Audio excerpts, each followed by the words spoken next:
ನೋಡಿ, ಗ್ಯಾರಂಟಿ ನಿಲ್ಲಿಸ್ತಾರ ಇಲ್ಲ ಅಂತಕ್ಕಂಥದ್ದಕ್ಕೆ ಸರ್ಕಾರವೇ ಅನೇಕ ಸಾರಿ ಉತ್ತರ ಕೊಟ್ಟಿದೆ. ಸರ್ಕಾರ ಏನು ಮಾಡ್ತದೆ ಅಂತಂದರೆ, ಉಪಮುಖ್ಯಮಂತ್ರಿಗಳು ಹೇಳ್ತಾರೆ ಯಾವುದು ನಿಮ್ಗೆ ಇನ್ನೂ ಬರೀ ಪುಕ್ಸಟೆನೆ ಕೊಟ್ಕೊಂಡಿರಲ್ಲ ಅಂತ ಹೇಳ್ತಾರೆ. ಇದು ಒಂದು ಕಡೆ ಹೇಳಿದರೆ, ಕೆಲವರು ದಯವಿಟ್ಟು ಈ ಗ್ಯಾರಂಟಿಗಳನ್ನ ನಿಲ್ಲಿಸ್ಬಿಡಿ, ನಮಗೆ ಅಭಿವೃದ್ಧಿ ಆಗ್ತಾ ಇಲ್ಲ ಅಂತಾರೆ. ಇತ್ತೀಚೆಗೆ ಚುನಾವಣೆ ನಡೆಯಿತು ಡೆಲ್ಲಿದು, ಸುಮಾರು 16 ಗ್ಯಾರಂಟಿಗಳು ಕೊಟ್ಟಿದ್ರಂತೆ. ಆದರೂ ಕೂಡ ಸಕ್ಸಸ್ ಆಗಲಿಲ್ಲ ಅನ್ನೋ ಕಾರಣಕ್ಕೆ ಮಾನ್ಯ ಹರಿಪ್ರಸಾದ್ ಅವರು ಒಂದೇ ಮಾತು ಹೇಳಿದರು, ದಯವಿಟ್ಟು ಈ ಗ್ಯಾರಂಟಿಗಳನ್ನು ಬಿಡ್ರಿ, ಅಭಿವೃದ್ಧಿಯ ಕಡೆ ಗಮನ ಕೊಡಿ ಅಂತ. ಅಂದರೆ ಪಕ್ಷದ ಮತ್ತು ಸರ್ಕಾರದ ಒಳಗೇನೆ ಗ್ಯಾರಂಟಿಗಳು ಕೊಡಬೇಕಾ ಬೇಡವಾ ಅಂತಕ್ಕಂಥದ್ದು ಇವತ್ತು ಚರ್ಚೆಯಲ್ಲಿದೆ. ಈ ಕಾರಣದಿಂದ ಜನರಿಗೆ ಅನುಮಾನ ಬರಲಿಕ್ಕೆ ಕಾರಣ ಇದೆ. ಎರಡನೇ ವಿಷಯ ಏನಂತಂದರೆ, ಇಷ್ಟೆಲ್ಲ ಹೇಳ್ತಾರೆ, 52,009 ಕೋಟಿ ರೂಪಾಯಿಗಳನ್ನು ನಾವು ಗ್ಯಾರಂಟಿಗಳಿಗೆ ಹಣ ಇಟ್ಟಿದ್ದೇವೆ ಅಂತೇಳಿ ಅನೇಕ ಬಾರಿ ಮುಖ್ಯಮಂತ್ರಿಗಳು ಹೇಳಿದ್ದಾರೆ. ಅದು ನಿಜ ಕೂಡ, ಬಡ್ಜೆಟ್ನಲ್ಲಿ ಅದು ಇಟ್ಟಿದ್ದದ್ದು ನಿಜ.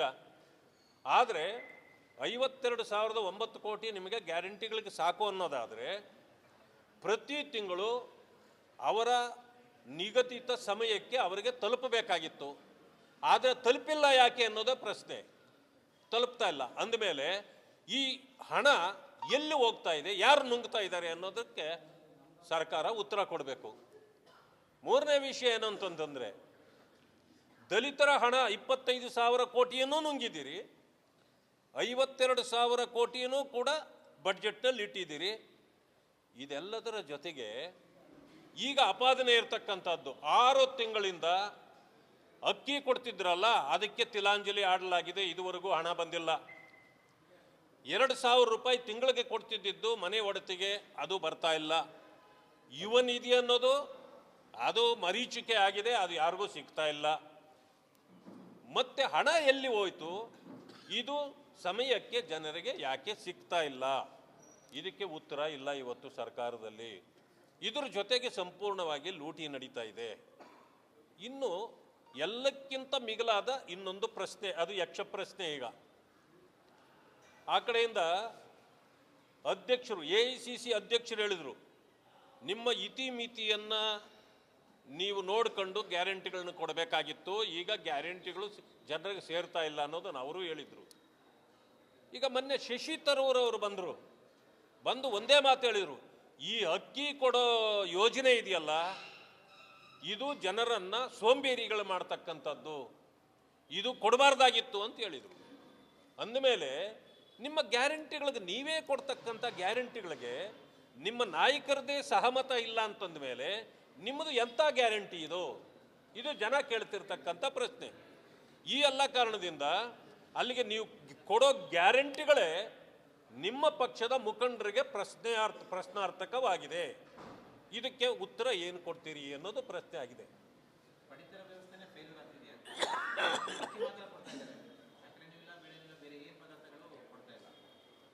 ಈಗ ಸರ್ಕಾರದ ಒಳಗಡೆನೇ ಸೋರಿ ಹೋಗ್ತಿದೆ ಅನ್ನೋದು ಇದರ ಅರ್ಥ. ನಾನು ನಿಮಗೆ ಹೇಳಿದೆ, 52,000 ಕೋಟಿ ಸಫಿಷಿಯಂಟ್ ಅಮೌಂಟು ಗ್ಯಾರಂಟಿಗಳಿಗಿಟ್ಟಿದ್ದೀವಿ ಅಂತ ನೀವು ಹೇಳಿದ ಮೇಲೆ, ಲೆಕ್ಕಾಚಾರದ ಪ್ರಕಾರ ಸರಿಯಾದ ಸಮಯಕ್ಕೆ ಹಣ ಅವ್ರಿಗೆ ತಲುಪಬೇಕಾಗಿತ್ತು, ಅಕ್ಕಿ ತಲುಪಬೇಕಾಗಿತ್ತು. ಯಾಕೆ ತಲುಪ್ತಾ ಇಲ್ಲ? ಎಲ್ಲಿ ಸೋರಿಕೆ ಆಗ್ತಾ ಇದೆ? ಇದನ್ನು ಯಾರೇ ಆದರೂ ಪ್ರಶ್ನೆ ಮಾಡಬೇಕಾಗ್ತದೆ. 6 ತಿಂಗಳು ಬಂದಿಲ್ಲ ಅಂದಮೇಲೆ ನಿಮ್ಮ ಗ್ಯಾರಂಟಿಗಳಿಗೆ ಗ್ಯಾರಂಟಿನೇ ಇಲ್ವಲ್ಲ. ಇದನ್ನೇ ನಾವು ಮೊದಲಿಂದ ಹೇಳ್ತಾ ಇದ್ದಿದ್ದು. ಇವತ್ತು ನೀವು ಟೋಟಲಿ ಎಕ್ಸ್ಪೋಸ್ ಆಗಿದ್ದೀರಿ. ಜನರ ಮುಂದೆ ನೀವು ನಗುಪಾಟಲಿಗೆ ಸಿಕ್ಕಿದ್ದೀರಿ. ನೀವು ಏನು ಅವ್ರಿಗೆ ಆಶ್ವಾಸನೆ ಕೊಟ್ಟಿದ್ದೀವೋ ಅದರಿಂದ ಅವ್ರನ್ನ ನೀವು ವಂಚನೆ ಮೋಸ ಮಾಡಿದ್ದೀರಿ. ಆ ಕಾರಣದಿಂದ ಗ್ಯಾರಂಟಿಗಳು ಇವತ್ತು ವರ್ಕೌಟ್ ಆಗ್ತಾ ಇಲ್ಲ. ನಾವೀಗ ಅಕ್ಕಿ ಕೊಡೋದಕ್ಕೆ ರೆಡಿ ಇದ್ದೀವಿ 28 ರೂಪಾಯಿಗೆ, ಆದರೆ ರಾಜ್ಯ ಸರ್ಕಾರ ತಗೊಳ್ಳೋದಕ್ಕೆ ರೆಡಿ ಇಲ್ಲ. ಅಂದರೆ ಇವು ಈ ರೀತಿ ಅಂದರೆ ಅಕ್ಕಿ ತಗೊಳ್ಳೋದ್ರಿಂದ 2,080 ಕೋಟಿ ರಾಜ್ಯ ಸರ್ಕಾರಕ್ಕೆ. ಪ್ರಶ್ನೆ ಇರ್ತಕ್ಕಂಥದ್ದು, ಈಗ ಅವ್ರಿಗೆ ಅಕ್ಕಿನ ತಗೊಳ್ಳೋದೇ ಬೇಕಿಲ್ಲ. ಯಾಕೆಂದರೆ ಅಕ್ಕಿ ತಗೊಂಡ ಮೇಲೆ ಜನರಿಗೆ ನೀವು ಅಕ್ಕಿ ಕೊಡಲೇಬೇಕಾಗಿದೆ. ತಗೊಳ್ದೇನೆ ಇದ್ರೆ ನೀವು ಏನಾದರೂ ಸೊಬ್ಬು ಬೀಳ್ಬೋದು. ಏನೋ ನಮ್ಮ ಇದು ಸರ್ವರ್ ಡೌನ್ ಆಗಿಬಿಟ್ಟಿದೆ ಹೇಳ್ಬೋದಲ್ಲ. ಅಕ್ಕಿನ ಖರೀದಿ ಮಾಡಿದ ಮೇಲೆ ಸರ್ವರ್ ಹೆಂಗೆ ಡೌನ್ ಆಗುತ್ತೆ? ಸರ್ವರ್ ಡೌನ್ ಆಗಲ್ಲಲ್ಲ. ಇಲ್ಲಾಂದ್ರೆ ಹೇಳ್ಬೇಕು ಪಾಪ ಲಾರಿ ಒತ್ಕೊಂಡು ಬರ್ತಾ ಇತ್ತು, ಅಕ್ಕಿ ಪಂಚರ್ ಆಗಿಬಿಟ್ಟಿದೆ ಅಂತ ಹೇಳ್ಬೇಕಷ್ಟೇ. ಇವೆಲ್ಲ ನಡೀತವ? ಸರ್ವರ್ ಡೌನ್ ಹೇಳೋದು ಭಾಳ ಸುಲಭ, ಯಾಕೆಂದರೆ ಜನರಿಗೆ ಅರ್ಥ ಆಗಲ್ಲ. ಆ ಸರ್ವರ್ ಎಲ್ಲಿರುತ್ತೋ ಏನೋ ಯಾರಿಗೂ ಗೊತ್ತಿಲ್ಲ. ಬಟ್ ಇಂಥವೆಲ್ಲನೂ ಜನರನ್ನು ವಂಚನೆ ಮಾಡ್ತಕ್ಕಂಥ ಸರ್ಕಾರ ಇದೆ ಇದು. ಮಾನ್ಯ ಮುಖ್ಯಮಂತ್ರಿಗಳು ಬೇರೆಯವರನ್ನು ನಂಬೋದಕ್ಕಿಂತ ಇದನ್ನೆಲ್ಲ ಪರಿಶೀಲನೆ ಮಾಡಿ ಯಾಕೆ ಸೇರ್ತಾ ಇಲ್ಲ ಅನ್ನೋದನ್ನು ಅವರು ತಿಳ್ಕೊಂಡು ಇವತ್ತು 6 ತಿಂಗಳದ್ದು ಬ್ಯಾಲೆನ್ಸ್ ಏನೇನಿದೆಯೋ ಅದನ್ನೆಲ್ಲ ಕೊಡಬೇಕು. ಬಡ್ಜೆಟ್ನಲ್ಲಿ ಇಷ್ಟೊಂದು ಬಡ್ಕೊಂಡಿದ್ರಿ ನೀವು, ಅಂಕಿ ಅಂಶಗಳನ್ನೇ ಸುಳ್ಳು ಹೇಳ್ತಿದ್ರಿ. ಈಗ ಅರ್ಥ ಆಗ್ತಾ ಇದೆ ನೀವು ಯಾಕೆ ನಿಮ್ಮ ಬಡ್ಜೆಟ್ನಲ್ಲಿ ಸತ್ಯ ಇತ್ತ ಸುಳ್ಳಿತ್ತ ಅನ್ನೋದು ಈಗ ಅರ್ಥ ಆಗಲಿಕ್ಕೆ ಜನರಿಗೆ ಶುರುವಾಗಿದೆ. ಎಲ್ಲಕ್ಕಿಂತ ಮಿಗಿಲಾಗಿ ನೀವು ಹೇಳಿದ ಸುಳ್ಳುಗಳು ಇವತ್ತು ನಿಮ್ಮನ್ನು ಕಾಡಲಿಕ್ಕೆ ಪ್ರಾರಂಭ ಆಗಿದೆ. ವರ್ಷಾಂತ್ಯ ಆಯಿತು, ಬಡ್ಜೆಟ್ ಬಹುಶಃ 6-7ನೇ ತಾರೀಕು, ಇನ್ನೊಂದು 15 ದಿವಸ ಇದೆ ಬಡ್ಜೆಟ್ ಮಂಡನೆಗೆ. ಹೋದ ವರ್ಷದ ಬಡ್ಜೆಟ್ನಲ್ಲಿ ಇನ್ನೂ 41-45% ಹಣ ಈಗಲೂ ಕೂಡ ಖರ್ಚಾಗಿಲ್ಲ. ಅಂದಮೇಲೆ ನೀವು ಮೊದಲೇ ಕಳಪೆ ಬಡ್ಜೆಟ್ ಕೊಟ್ಟಿದ್ದೀರಿ.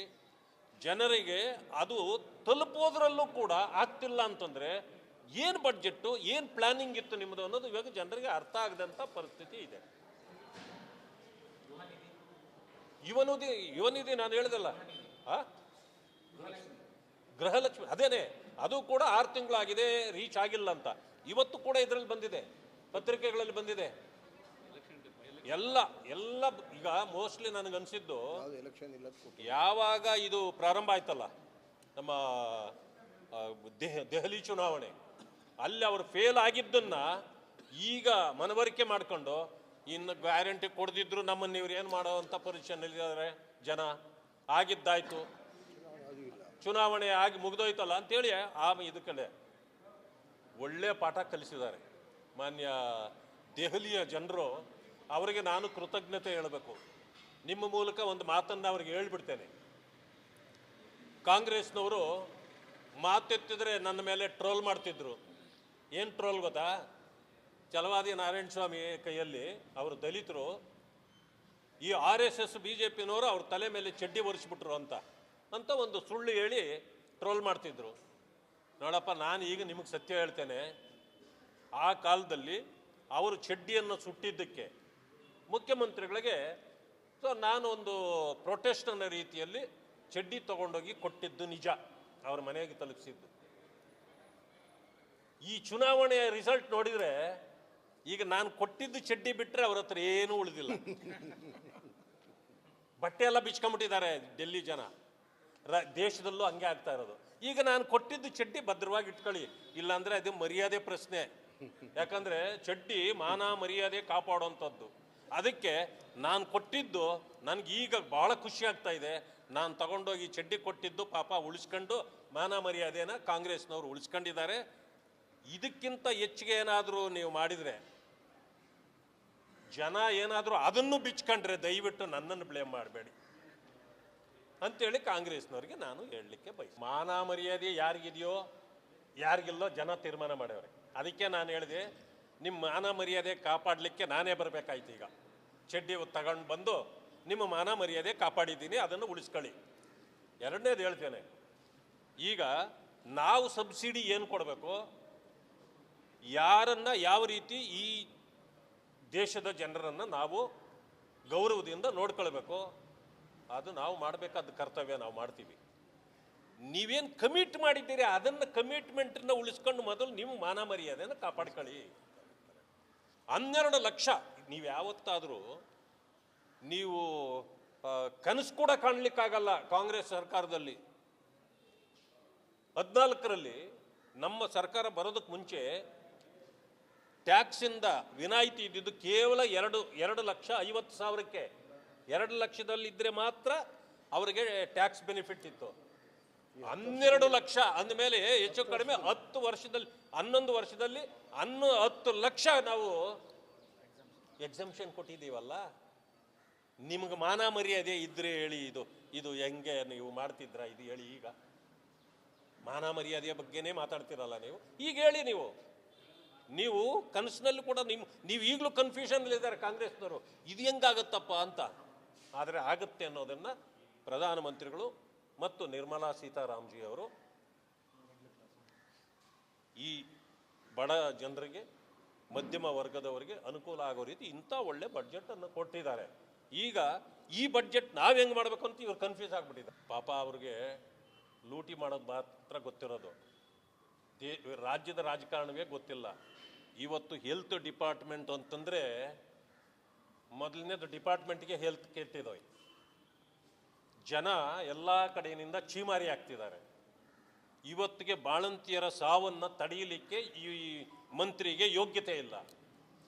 ಕಳಪೆ ಮೆಡಿಸನ್ನ ಖರೀದಿ ಮಾಡಿ ದನಕರುಗಳಿಗೆ ಕೊಡುವಂಥ ಮೆಡಿಸನ್ನು ಜನರಿಗೆ ಕೊಡ್ತಕ್ಕಂಥ ಪರಿಸ್ಥಿತಿಯಲ್ಲಿ ಅವ್ರು ಕುಳಿತಿದ್ದಾರೆ. ಆಮೇಲೆ ರಿಜಿಸ್ಟ್ರೇಷನ್ ಫೀಸು ಎಲ್ಲ ಜಾಸ್ತಿ ಮಾಡಿದ್ದಾರೆ.